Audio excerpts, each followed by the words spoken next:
এবং আল্লাহ রাব্বুল আলামিন তাকে ওয়াদা দিয়েছেন যে প্রিয় হাবিব, তুমি যাকে শাফায়াত করবে তাকে আমি বেহেশতের টিকিট দেব, তাকে বেহেশতে আমি নিয়ে যাব।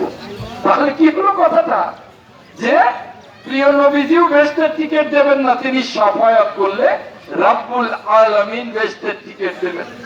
আর ওই দলটি বলে আমরা বেহেশতের টিকিট নিয়ে আসছি, নাউজুবিল্লাহ মিন জালিক। কি বেদাত কথা, কি গুনাহের কথা, কি পাপের কথা।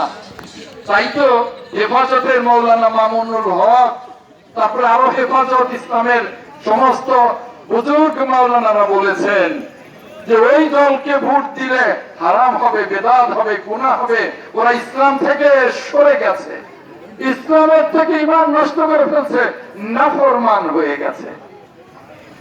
তাই আপনাদেরকে বলবো ওদের থেকে সতর্ক থাকবেন। ওরা বলে কি জানেন, বলে দাঁড়িপাল্লা নাকি কোরআন শরীফে আছে। আরে এখন আওয়ামী লীগ যদি বলে যে আমাদের নৌকা তো নূহ নবীর নৌকা হবে, আল্লাহর সাথে নয়।